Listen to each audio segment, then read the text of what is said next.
Coming up on Currently, IPR's Claire Keenan-Kurgan shares recent stories about a Michigan lawmaker hoping to use earmarked funds for a juvenile facility, and a former federal prison turned ICE detention center in Lake County is taking its first detainees. Plus, Beth Milligan has updates from Grand Traverse County, including potentially using AI for central dispatch services. And the Traverse City Planning Commission shows support for a few projects, including rezoning Union Street and a mixed-use development at the former TC Millworks. That's all ahead on Currently. Welcome to Currently, where we discuss some of the top local stories directly from the journalists who are covering them. I'm your host, Crystal Frost. We have a great show for you. Claire Keenan-Kurgan, news fellow for Interlochen Public Radio, is making her first appearance on Currently. Plus, the amazing Beth Milligan, as always, joining us, head writer from the Traverse City Ticker. This podcast was recorded on Thursday, June 12th at 5:15 p.m. The Tigers are 48-27, leading both the American League and the National League. That said, things may change by the time you're watching or listening. Support for Currently comes from Golden-Fowler Home Furnishings, located on South Garfield Avenue in Traverse City. It's home fashion elevated. And from West Shore Bank. When you choose West Shore Bank, you're not just choosing a bank, you're choosing a partner committed to the well-being of our community. You can visit them today on 8th Street or at westshorebank.com. Support also comes from the Coin Slot Arcade Bar in Traverse City. It's a chill hangout with a full bar in a low-key setting. Well, my friends, here we are. Hello. Welcome to Currently. Claire Keenan-Kurgan, how are you? I'm good. How's it going? First of all, I love your name. It just rolls off the tongue. It's like melodic. It's got a good Thank you. Yeah, That's very sweet. Now, did you pick your name or? No, I didn't. And actually, sometimes it's a bit annoying to spell it all out, like filling out forms and stuff. But Yes. it has a good rhythm. I have a hyphenated name too. I go by Frost. That's my show name. But that's my maiden name. So it's a lot easier to do that sometimes instead of people going, do you have two names? Yeah. Sometimes people get a bit confused. That's okay. You're a news fellow for Interlochen Public Radio. You just told me before we started recording that it's been a full year. You were an intern last year. Yes, I started, I think, a year ago last week. Okay. As an Now, intern. I grew up in the world of radio in the early 2000s. Mm-hmm. They did not treat interns very well in the world of radio in the early 2000s. I imagine that IPR treats their interns pretty well. It was pretty good. Yeah. I got to do a lot last summer with not a lot of experience. So Right. it was great. That's so she came great. back, so it couldn't have been all bad. Exactly. That's good. And Beth, do you have any intern experience in your role as head writer for the Traverse City Ticker? I know you've written for other publications, but Yeah, it's been so long. I feel like my intern days are a hazy memory, long in the past. hazy memory of maybe frustration. Yeah. In the news biz, you often have to, pay your dues a little bit before you can start working on real stories. That's right. Dues in news. That's exactly it. Well, I'm super excited about this show. We are going to be sharing a couple of stories. And Claire, we're going to start with you. You had a story that you aired, I would say, around late May. And I'm really intrigued by this for a couple of reasons here, because Representative John Roth, who obviously is, the representative for a couple of different counties in northern Michigan, including part of Grand Traverse County, he recently asked for earmark funding for a juvenile facility in Traverse City. And this is something that has been in talks for many years, if I'm not mistaken. Can you give us a little bit of history behind the request, behind the need for a juvenile facility, and what that actually means? Yeah, so I learned about the need, kind of the history of the need for this from my coworker, Michael Livingston, who covered this for IPR and the Record Eagle a few years ago. There's a lack of places for juveniles to go. Mm-hmm. I mean, it depends kind of on the specifics of every case, but in general, the state is supposed to run facilities that either provide mental health services or rehab services if kids need them, or kind of more traditional jails. Yeah, like a detention center. Yes, exactly. But you can't put a juvenile offender in a regular jail. That's against Michigan law for, obvious reasons. Yeah. So that creates this puzzle that then the county courts are left to solve. And a lot of the county courts up north just don't have solutions. So it's not like they want to be keeping kids in jails, but often a county jail is the only option. And then that creates problems for how to administer that if there's adults being held there as well. So it's just a real challenge. And I can even imagine like space issues if you're trying Yeah. to separate populations. And then, of course, we are all familiar with staffing issues within our county jails. So, there's a whole variety of problems there. So one of the things that you wrote about here was that you actually reported on was that John Roth has asked for earmark funding. And you mentioned that he's done this a few times with different causes. Yeah, so this is the first year that legislators in the House had to publicly announce their earmark requests. Yeah. So this is something that usually happens behind the scenes where legislators can kind of request money for certain projects out of a general like earmarked fund. They call it like legislatively directed spending items, but earmark. Work back in my day. Yeah, pork funds, earmarks. Pork. Exactly. So, yeah, this was the first year that journalists or members of the public could actually look at what legislators request. Okay. So normally you'd only see like what lands in the final bill. Oh. And so that's why this is, we know that he asked for it. And we know that Representative Roth asked for a variety of different earmark requests, as did Betsy Kafia, as did any representative, basically. But we don't know whether this is going to land in the final budget. Yeah, and you had written that he overall had the highest dollar amount of earmark requests, which is that's significant for somebody who's looking for projects for this area. Getting back to sort of the idea behind this juvenile facility, one of the questions that I had about this is that we're talking about a variety of disciplines and of differing jobs, really.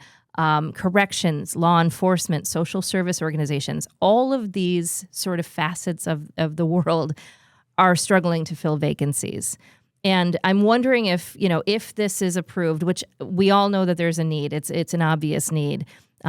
Kids that need a little bit of extra help, whether it's mental health or behavioral, maybe substance use disorder, whatever that looks like, or if it's a detention center, needs to happen. But what about filling those vacancies when you have so many of those traditional spots that are just not filled? Yeah, I mean, that's a really good question. So this came up in my interview with Representative Roth and also with Cameron Clark, who works for the Leelanau County Courts. And he said that when they were thinking about where to put a new facility like this, Traverse City seemed like the best option up north because there are more people here to fill jobs at a facility like this. So I think I don't know, it might still be a challenge, but I think the idea was that Traverse City kind of gives them the best shot at hiring people. Yeah, and I thought from Claire's story, I learned a lot. I've covered some of this somewhat on the county end because there's been county discussions before, like using ARPA funding, or could the county's the Lafrenia Road campus be used as a location potentially for a facility like this? So it's kind of come up on the county side. But what I thought was interesting from Claire's reporting, and people need to understand the need, is that the state is usually supposed to provide some of these services. They've closed a lot of their facilities. So families then sometimes, as Claire reported, people are having to even be placed out of state in detention facilities because there's nothing in Michigan available, which I imagine as a family in Traverse City, you have to travel to a neighboring state to see your child going through the system. So there certainly is a need there. And what I appreciate about her reporting is people in the industry mentioning that without the state providing the services it's supposed to do, it sort of, in a way, becomes an unfunded mandate for communities to try to meet that need. Yeah. So, I noticed some of your sources were talking about the hope that this state funding allocation would come through because it's really sort of the state picking up the slack for maybe a service it's supposed to provide normally. For sure.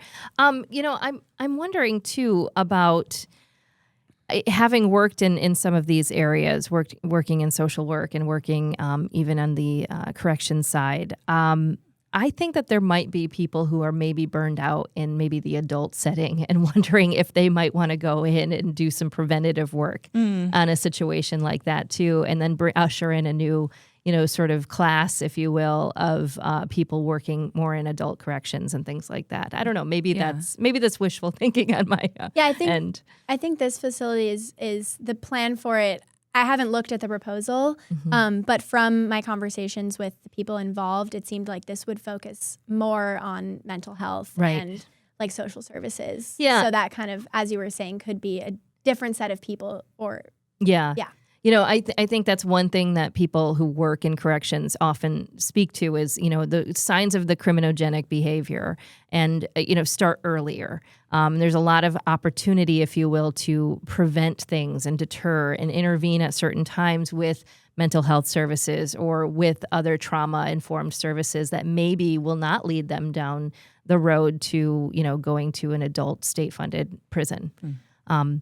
Speaking of prisons, we're going to move on to another story that you covered, and you've been covering this. You've had a couple of stories on this, and this is a prison that actually was a youth facility, if I'm not mistaken, early, like in the 1930s or something, right? It was built in 1999. Oh, 1999. So, oh, yeah, gosh. not the 1930s, I read that wrong. but it was built as a juvenile detention. So it was juvenile detention center in Baldwin in Lake County. Yeah. And then it kind of moved into different lives, and it's had, a couple of times it's shut down, things Yeah, like it's that. interesting. The two stories are kind of interconnected because this was a Michigan state-run juvenile detention center. So this is where kids went. Yeah, and I think it was more like a traditional jail or prison, Right. less so kind of like the project that Representative Roth is trying to get money for. But it was for juveniles and it was state-run. So it was operating as that, and then it was a federal prison for a number of years, right? So it's owned by a private prison company. Okay. When it was first built, the company was called Wackenhut, I believe. And so it's always been privately run, which means that it cycles through contracts. So originally the contract was Michigan State for juveniles. Then it closed down, I think, in the early 2000s. And then the company changed names. So now it's Geo Group. And they have cycled through different state contracts. So they had a contract with Vermont. Yeah. Okay. And then a federal contract. Okay. And then that closed in 2022. Yes. So then it was more empty again. Now it is being used as an ICE detention center. And take us through that process. And, what I'm really interested in is this Lake County is the poorest county in Michigan. I think it kind of goes back and forth with Keenan, every couple of years, but it is generally regarded as one of the poorest counties in the state of Michigan. And you have, sort of this job, this platform, this place where people can count on for jobs, but it seems to close often. So let's talk about transferring it into an ICE detention facility, and then what's happening with the community surrounding it. Yeah, I mean, it's complicated, and the people who live nearby it have lots of varying opinions about it. It's not like everybody thinks the same thing, like any other issue. But yeah, I mean, there is a big need for jobs in Baldwin. So it's just outside of Baldwin, the facility. It's in Weber Township, but Baldwin is the biggest town nearby. There's, some thriving local businesses downtown. It's a great spot, but there's not a lot of job opportunities. And they're surrounded by Manistee National Forest. So it's beautiful, but it means that there's a lot of state-owned land that doesn't generate tax revenue, that you can't farm, that you can't build a business on. So they're kind of constrained in the opportunities they can offer people who live there. A lot of people commute, over half an hour to a bigger city for work. So it is the draw of like local jobs that are right next door, but the company hasn't been really reliable in providing those jobs since they cycle through contracts. So a lot of people are like, well, it'd be great to have a job right around the corner, but these contracts seem to come and go. We're not sure. And, I think it's fair and a fair assessment to also say that, we're obviously having a moment when it comes to ICE detention centers right now, when it comes to immigration in general. And that can sometimes be politically motivated. So depending on the next administration, who knows what is going to happen. Any thoughts on this, Beth? Yeah, I mean, we have a Traverse City tie to this too. We did a story in the Ticker recently about Velo Airlines, which is, has flights out of Cherry Capital Airport. They have accepted a contract with ICE to fly, illegal immigrants or people who are being detained by ICE, and that brought protests to Velo Airlines and to Cherry Capital Airport. Now, I will say that Cherry Capital Airport has said, to their knowledge so far, no deportation flights are coming in and out of TVC. However, the Travelers Indivisible, which is protesting the prison, has mentioned, this Baldwin is just 70 miles south of here. So they felt that it was likely, if this becomes one of the largest immigration detention centers in the Midwest or even the country, that there was a strong possibility that those deportation flights would eventually come in and out of Traverse City. So that has not been documented to happen yet, but it is a concern. Yeah. So, we're really weighing obviously the need for jobs in Baldwin and in Lake County. And I know lots of people who would travel for a good paying job. They would, drive 30, 40 miles if it was hiring and paying well.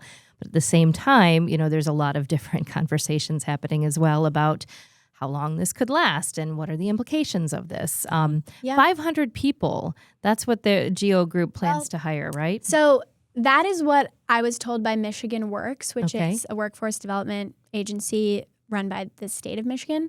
But that was at the end of May. I was there the last week of May, and people there were really unsure when it was going to open. And it seemed like the timeline was, mid-July, even into August or September. And then ICE told me this week that the first detainees were accepted there on Monday. So that was a pretty big surprise, I think, to people in Baldwin, at least from the conversations that I had a few weeks ago.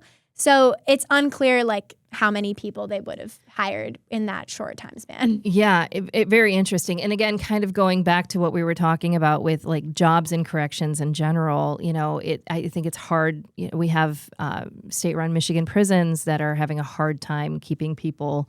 They have mandated overtime at, some of these prisons. So you have a lot of people who are working, 12 and 18-hour shifts. And it's tough. Yeah. So to think that we can find more people to do this very demanding and oftentimes, mentally costly job, not to mention physically costly, is it's a lot to ask. It taps into really complex issues because private prisons are already controversial just because you're sort of the dichotomy of incentivizing profit making by incarcerating people already comes as kind of a moral quandary attached to it. Right. So there's and then you add on the layer of what you talked about, the controversy with ICE and detaining immigrants. Yeah. Adding on the layer that now these aren't people who have been convicted of a crime. Right. It's being detained at this point. Yeah. So I think I did talk to a lot of people in Baldwin who were who recognized that difference, that this is a prison that's now being used not to detain people who have been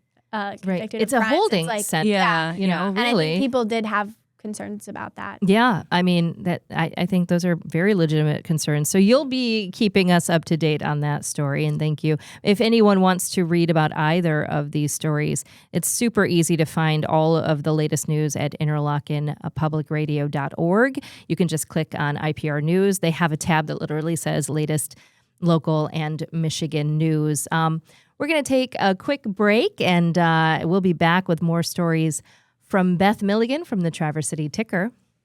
But first, a word for our lead supporter here. Summertime is a special time here in northern Michigan. We locals endure bitter cold, snow, sleet, and rain for months at a time, sometimes all happening in the same day, just for the chance to bask in 90 to about 100 days of pure northern Michigan weather bliss. Golden-Fowler Home Furnishings on Garfield Avenue in Traverse City also loves summertime, whether it's gathering with friends for an outdoor meal or curling up with a good book at your favorite beach. Summertime is special. So to celebrate this special season, Golden-Fowler is making sure you have the great gear you need for a good summer. Right now, you can save on everything in the showroom, like literally everything you see in that massive showroom. you can save money on right now. And all those qualified purchases will earn you a free Yeti cooler or a Blackstone griddle or a car detailing from Brickyard Auto. So I'm wondering, like, what would I choose? I don't know, all. I do need my car detailed, I'll tell you that. Hurry in for the summer home sale at Golden-Fowler Home Furnishings. You can be sure to check out the newly renovated entrance. It's beautiful. And take advantage of those sweet, sweet deals across the showroom. Golden-Fowler Home Furnishings on Garfield Avenue in Traverse City. It's furniture you'll love to come home to. And welcome back to Currently. We're here with Claire Keenan-Kurgan for... Oh my gosh, I just butchered that one. We are here with our friend Claire. How about that? Keenan-Kurgan with Interlochen Public Radio. And of course, Beth, I'm going to call you Milligan. Sure, that's great. Yes. I love that. Beth Milligan, the head writer for the Traverse City Ticker. And Beth, I have to tell you, you've done a lot of reporting this week. There's been a lot going on. There's a ton going on. So talk about what's happening with the county news. There's a story that has definitely caused a lot of conversation about AI at Central Dispatch. So why don't we start there? Sure. Yeah. I mean, we had two kind of interesting public safety contracts this week at the County Commission. The first was an artificial intelligence contract for Central Dispatch, which is the first time, I'm sure it will not be the last. This is, AI is rapidly evolving and changing our society in quite a few ways. But it's the first time that AI is proposed to essentially eliminate a county position. So this program would be used by Central Dispatch to handle non-emergency calls. That's a really important distinction to make. It would not be fielding 911 calls. So if you dial 911, you're not going to get a robot. You're not going to get a robot. Okay. You will always get a human. This is the non-emergency line that people often call to report a traffic accident or to, and in the case of our story, I mean, you're supposed to use it for things like that. It often turns into a sort of catch-all line where people call to ask about the fireworks. Where are the fireworks? I need to talk to someone at the jail. I need to talk to someone at the courts. I need a report number, all kinds of things. So that can get pretty overwhelming for the limited number of dispatchers that we have trained who are really essentially meant to focus on emergencies and on using the radios to communicate with first responders when they're dispatching them to a scene. So the hope is that this AI program would essentially man the non-emergency call. It has, very sophisticated voice recognition. So if you called, for example, and said, I need to report, my car got broken into. Okay. Something was stolen. The AI can ask you the questions. What was stolen? When did it happen? Where did it happen? Would you like an officer to come to the scene? Would you like an officer to call you? This was demoed at the county meeting to show how it worked this week. It takes all that information. It says, okay, great, thank you. It then sends that report to a queue for a human dispatcher to look at later. And oftentimes, though, it will never need to go into contact with the human because so many people are calling it and they really don't need Central Dispatch. They need another department or they need the Cherry Festival website. I mean, I can imagine how many times people are calling and saying, my road needs to be fixed. Yeah, or neighbors are shooting off fireworks or there's a dog that's barking or any of these kinds of things.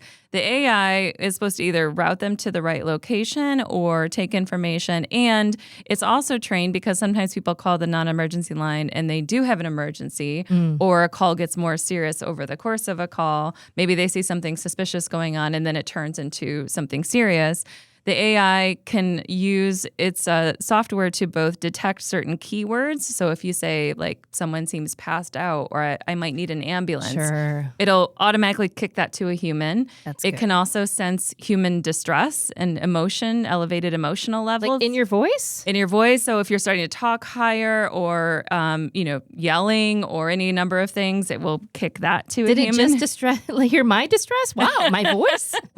So, it's interesting technology. Grand Traverse County is not the first county to use this. Kalamazoo is using this. Saginaw is using this. Other departments across the country. In fact, I talked about a report in my story that said this is essentially quietly revolutionizing central dispatch centers because they do often get frustrated by how much of their time is being pulled to these sort of non-essential calls away from emergencies. And sometimes that means an emergency waits in a queue. Yeah. There was, interesting discussion about the county commission level. I think a lot of people are still feeling out AI a little bit. How is it going to work?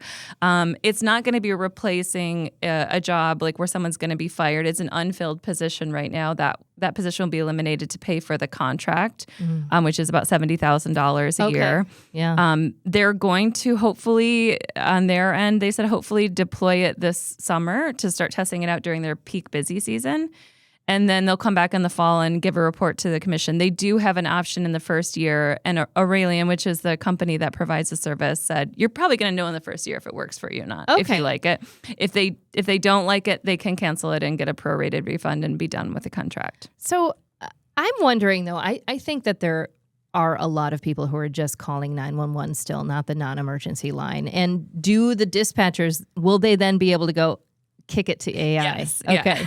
Because that will feel good. Yeah, and the demonstration that I saw, that they share with the commission, it also can text you. So if you call and you're like, I need to know when the fireworks start for the Cherry Festival, it can say, okay, I can give you information for the Cherry Festival. Would you like a text after the call as well? And then it texts you after you hang up, and it sends you a link to the Cherry Festival website with the fireworks schedule. Wow. It's pretty good with the keyword recognition. I mean, the only caveat I would say to this is that it is still emerging technology. The firm did say it can customize it, so it can change over time, like it can add the keywords to it. It can, tweak it a little bit if it's not getting it right. So, if an AI accidentally takes a call that a human should take, they can say, no, you did that wrong. And it sort of continues to learn as it goes on. Woo. It's interesting. We're living in different times. Yeah. We're in the future, baby. It is happening right now. Oh, my gosh. I mean, generally, you feel okay about AI? I mean, that's a hard question. Beth is also like that. Yeah, like there's some things that I use it for, and I'm like, this is great. This is saving me a lot of time.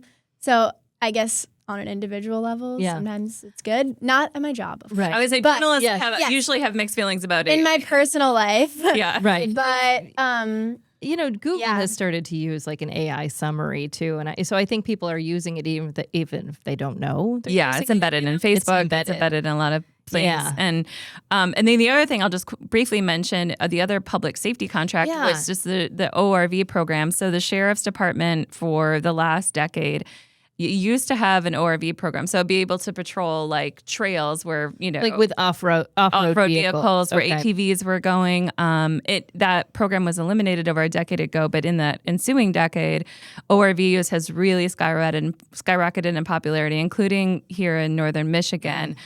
So the sheriff's office got approval this week to purchase an ORV for the department up to $30,000. They are really hoping to be able to monitor more of this activity that's going on. There's so many 2-tracks and trails that are people now have very high performance ORVs. They can go really fast. They can crash. And it's not enforcement is part of the program, but it's also for getting into remote locations if there's a safety issue. If someone crashes and breaks an arm, search and rescue, even using it at the airport when a presidential candidate comes in or a VIP where maybe vehicles are hard to get into certain spaces, they can use the ORV to get in. Well, that's kind of cool.